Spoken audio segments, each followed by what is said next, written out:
오늘 저는 마태복음 12장 22절에서 29절의 말씀을 가지고 지켜야 할 것이라는 제목을 통하여 하나님의 말씀을 전하고자 합니다. 이 세상에 살면서 사람이 꼭 지켜야 할 것이 있습니다. 아무리 약하고 힘이 없어도 지켜야 할 것이 있고 꼭 이루어야 할 가치가 있습니다. 정치인들은 선거철이 되면 보통 3대 공약을 내세워 그것을 꼭 지켜내겠다고 약속을 하고 표받기를 구합니다. 그러나 그 공약이 이루어질지는 미지수입니다. 이 땅에 사는 남자는 지켜야 할 것이 있습니다. 먼저 부모님을 지켜드려야 합니다. 그리고 가정과 아내와 자녀를 지켜야 합니다. 남자로 태어나 군대 가는 이유는 자신이 지켜야 할 것이 있기 때문입니다. 그런데 군인이 나라를 지키겠다는 의지가 없다면 적들이 왔을 때 막아낼 방도가 없는 것입니다. 세상에는 꼭 지켜야 할 신념이 있습니다. 사람들이 추구하는 가치는 시대에 따라 바뀌어 갑니다. 그러나 아무리 시대가 변화해도 바뀌지 말아야 할 것이 있습니다. 그런데 만약 그것이 바뀐다면 사회는 혼란에 빠지고 그 나라는 멸망하게 되는 것입니다. 역대 아무리 큰 제국이라 할지라도 꼭 지켜야 할 것을 지키지 못함으로 역사 속에서 사라진 제국들을 보게 됩니다.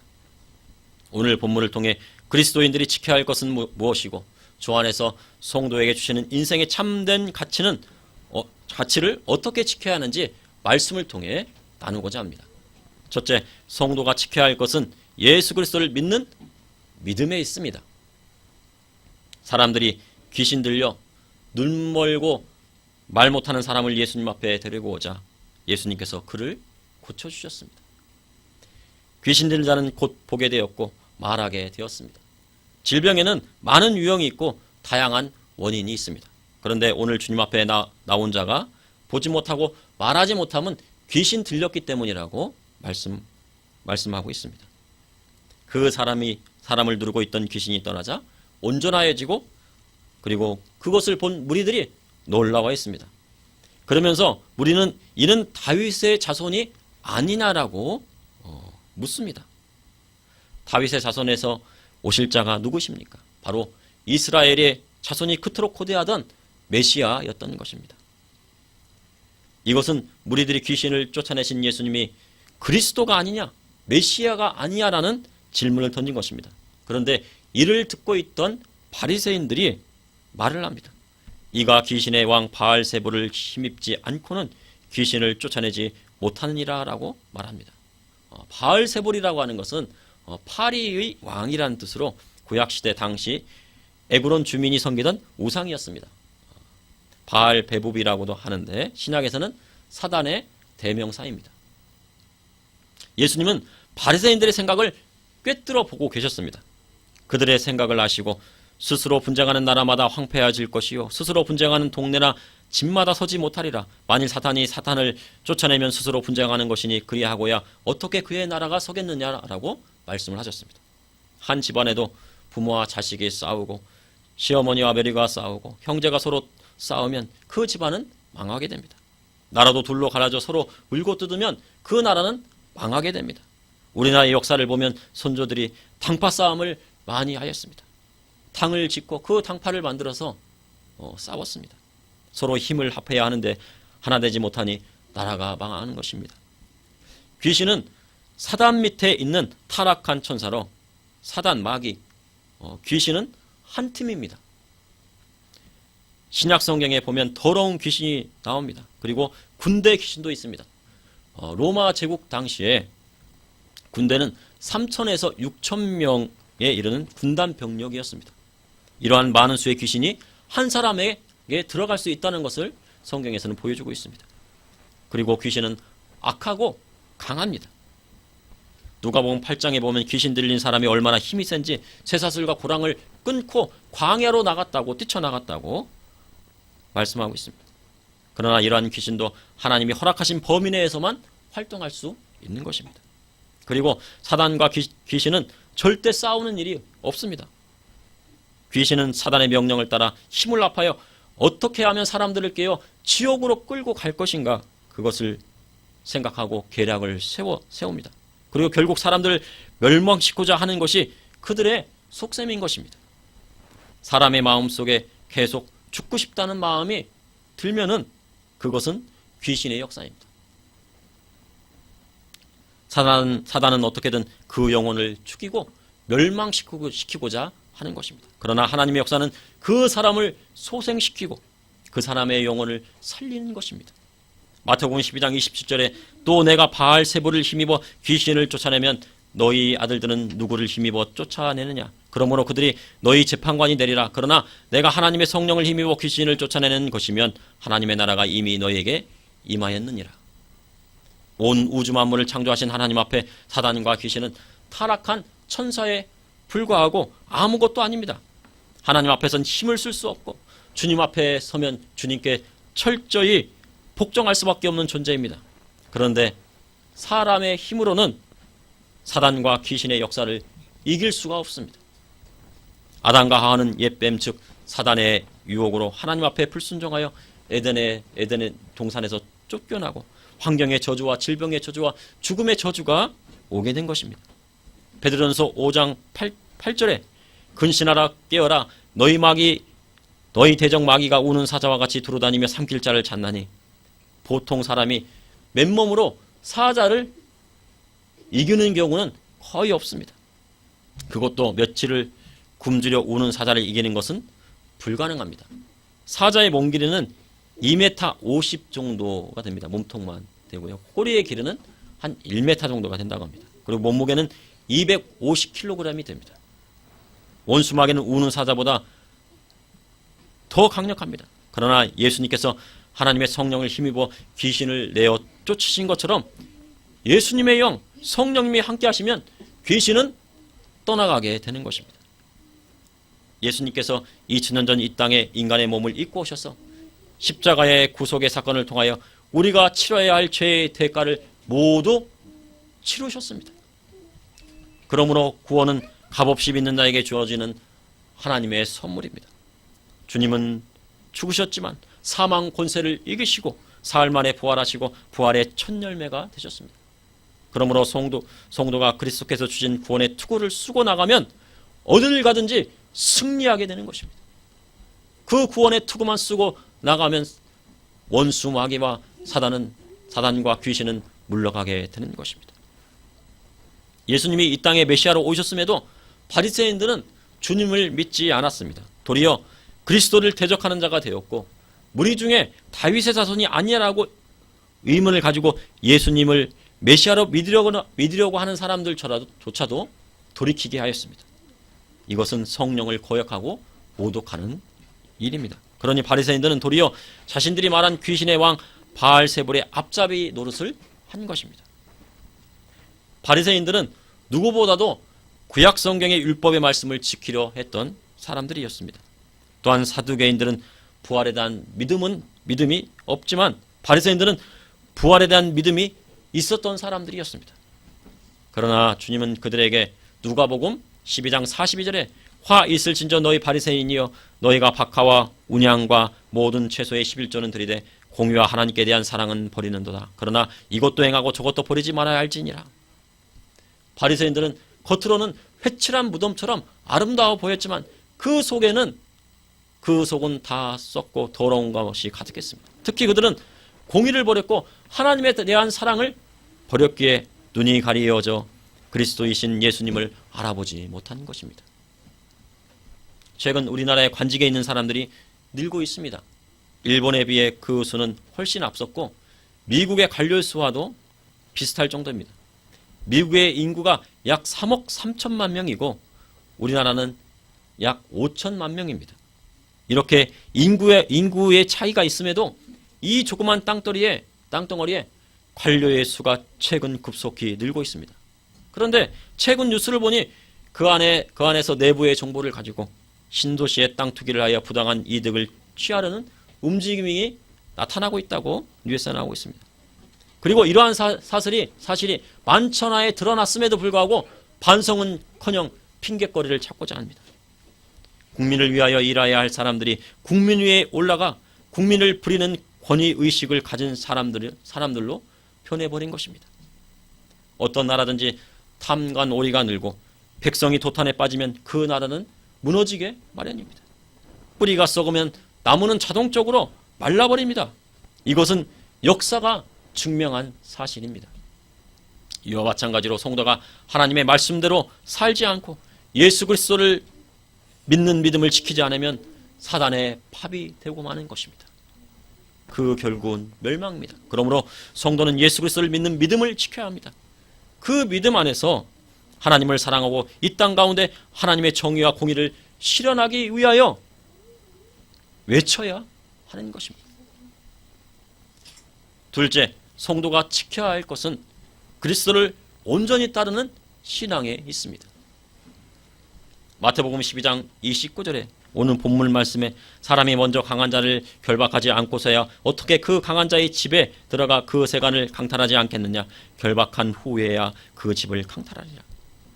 사람이 강한 자의 집을 강탈하려면 그 강한 자를 제압하고 나서야 그 일을 실행할 수 있습니다.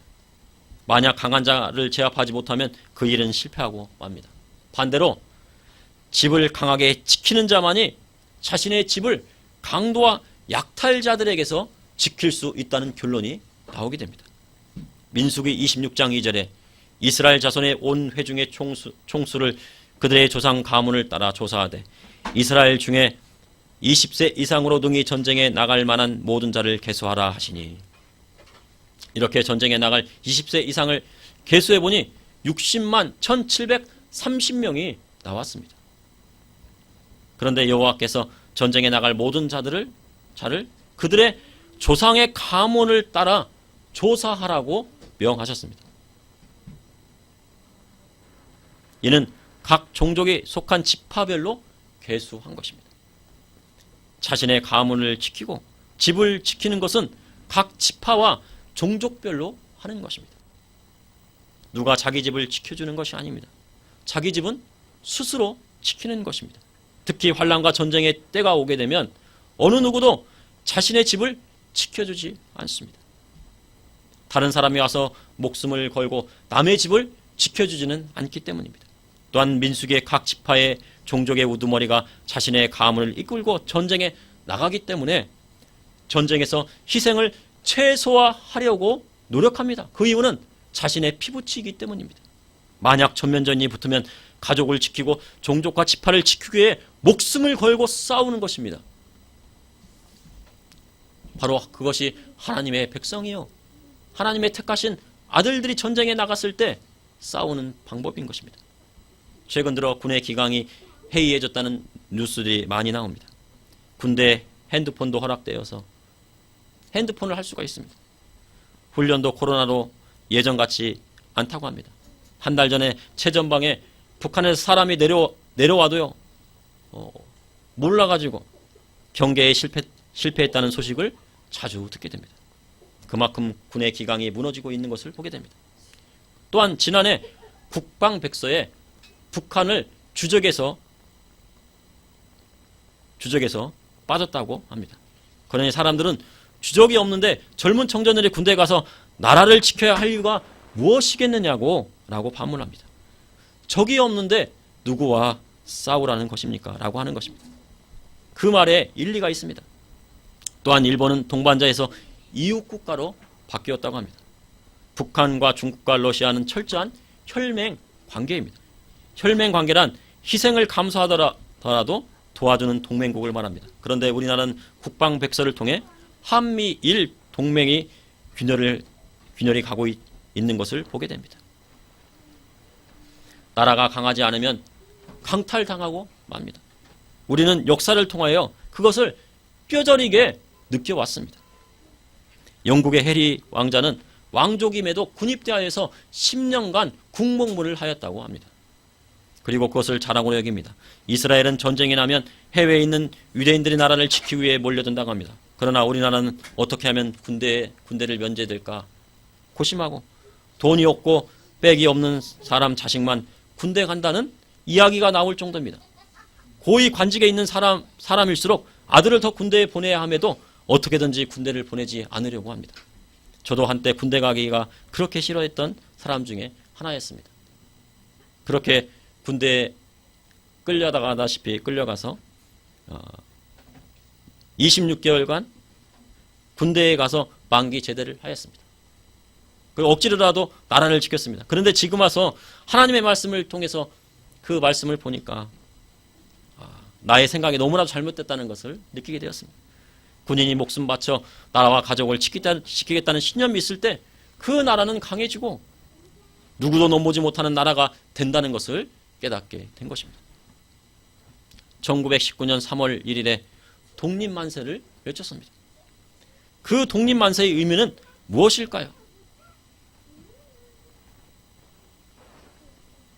다시 조선으로 회귀하여 왕정 국가를 회복하고 이시 조선을 만들어달라는 염원이었을까요?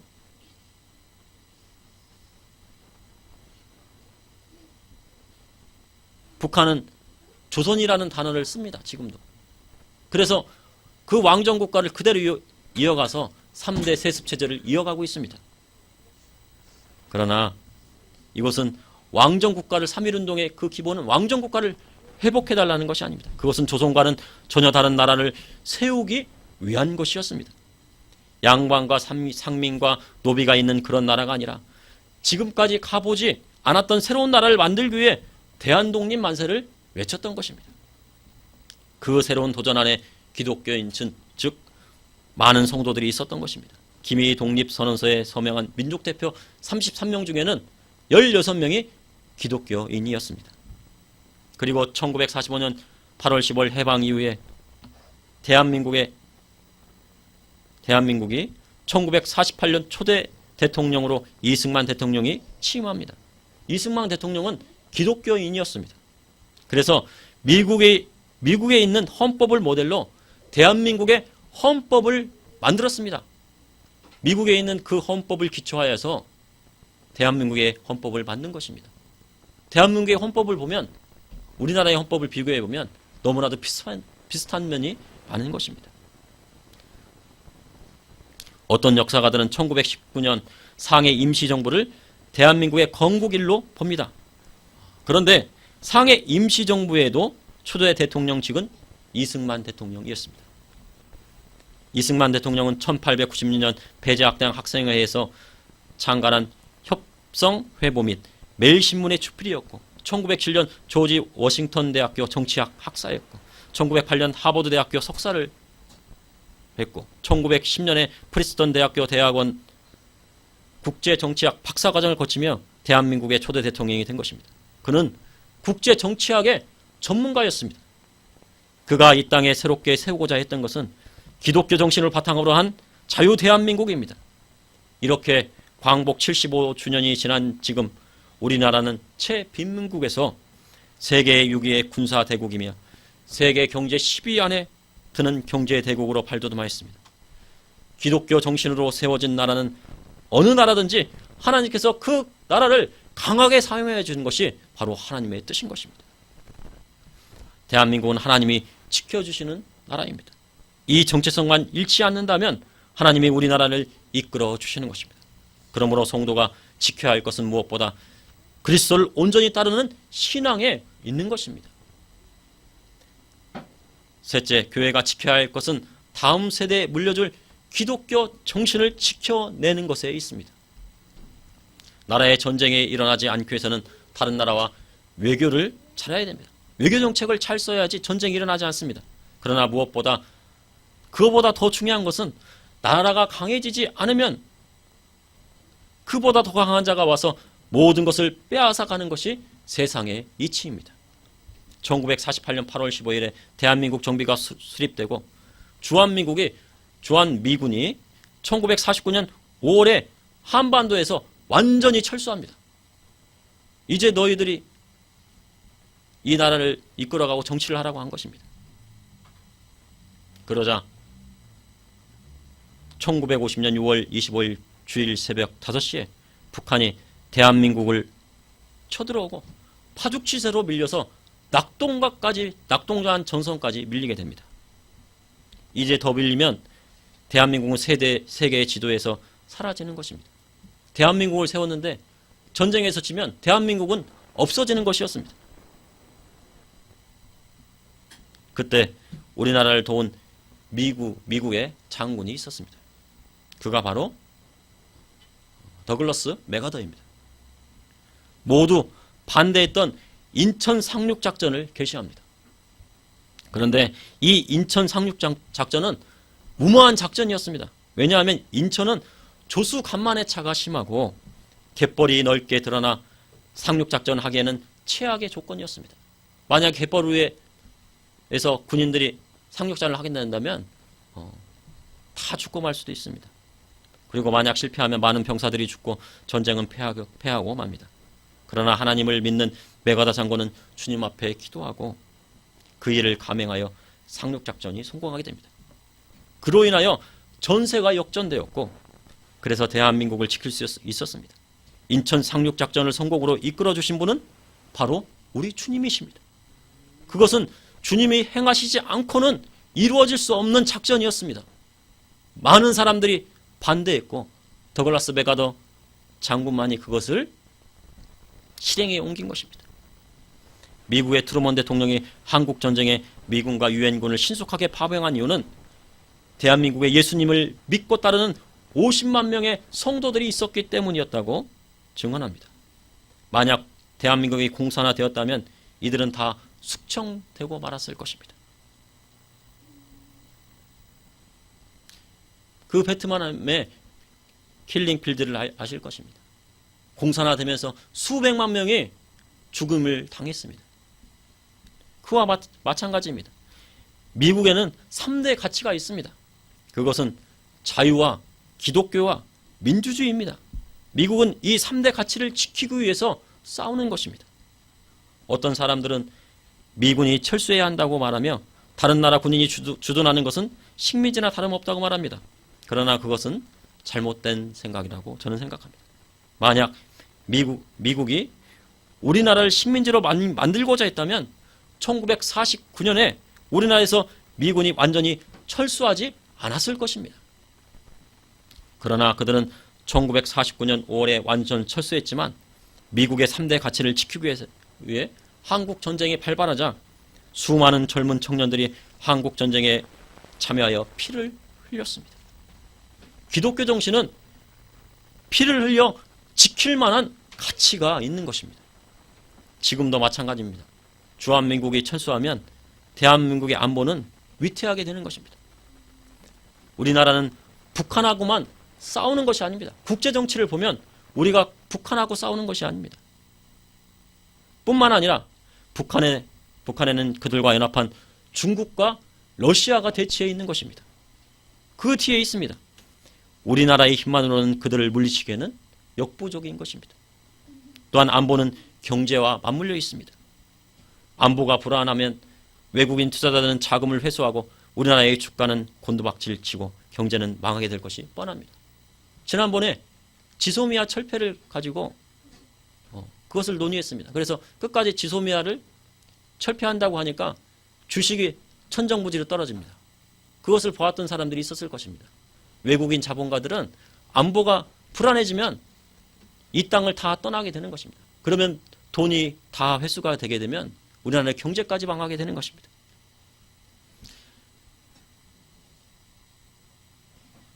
안보가 불안하면 외국인 투자자들은 자금을 환수하고 우리나라의 주가는 곤두박질치고 경제는 망하게 될 것입니다. 그런데도 주한미군의 철수를 외치는 의도는 무엇일까요? 우리나라는 세계 제1의 원전 기술을 가지고 있습니다. 독자 모델로 원전을 수출할 수 있는 나라는 한국, 프랑스, 미국, 일본, 러시아, 중국뿐입니다. 그런데 한국이 세계 최초로 제3세대 원전 시대를 열었습니다. 그래서 한국의 가장 안전한 원전을 만들 수 있게 되었습니다. 그리고 한국만이 제3세대 원전을 예정된 공사기간 내 경제성 있게 건설할 수 있는 원전 최강국이 되었습니다. 우리나라의 도명 핵발전소의 안전성은 후쿠시마와 비교하는 것은 원전에 대해 잘 모르는 사람들이 하는 이야기입니다. 우리의 원전돔은 500파운드 폭탄을 실은 미사일의 직격탄을 받아도 허물어지지 않고 리터 8 지진에도 무너지지 않는 핵발전소입니다. 만약 후쿠시마와 같은 상황이 되어도 원전은 자동으로 셧다운이 되기 때문에 일본의 원전보다 우리의 원전은 한 세대 앞선 최첨단 기술입니다. 원전이 위험하다고 하는 사람은 우리나라 원전을 제대로 알지 못하는 사람인 것입니다.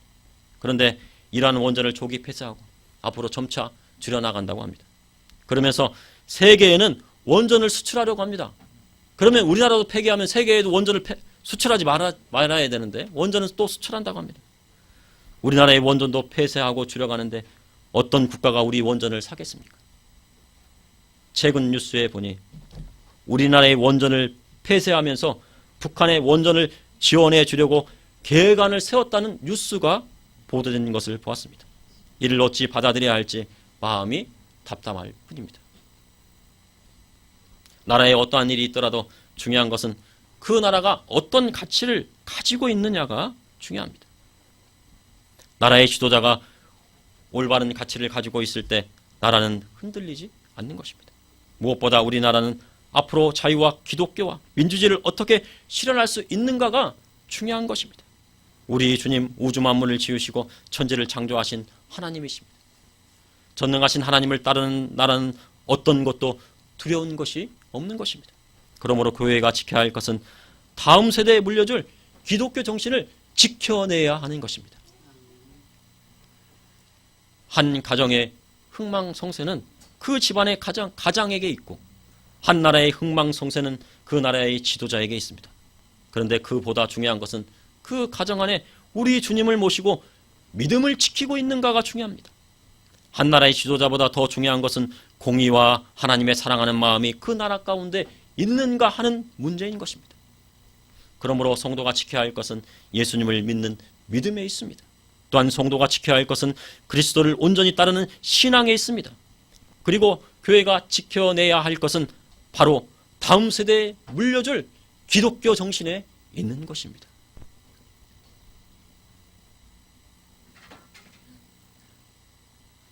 잠시 기도하시겠습니다. 주님, 오늘도 감사합니다. 오늘 수예배를 통하여서 또한 주님 앞에 나가게 해주시고 찬양하게 해주시고 또한 말씀 듣게 하여 주시고 또한 기도하게 해주시고 주님 모셔드리게 하여 주심을 감사합니다. 주님 영광 받아주시고 이 예배를 통하여 영광 받아주시옵소서. 또한 이 시대가 혼란스럽고 또한 이 나라가 어지럽지만 주님께서 붙들어줄 줄 믿습니다. 주님 또한 기도하는 성도들이 있고 기도하는 교회가 있음에 감사드립니다. 주님, 주님을 사랑하고 또한 주님을 믿는 그 믿음 우리가 지킬 수 있도록 인도하여 주시고 우리의 신앙 어떤 환난과 어려움이 닥쳐와도 지킬 수 있도록 인도하여 주시고 또한 우리가 다음 세대에 물려줄 그 기독교 정신 주님을 믿는 그 믿음 물려줄 수 있도록 인도하여 주시옵소서. 오늘 현장 예배와 또한 인터넷 예배를 통하여서 하나님 앞에 영광 돌린 모든 성도들에게 주님의 은혜와 함께하여 주시옵소서. 예수님의 이름으로 기도합나이다. 아멘.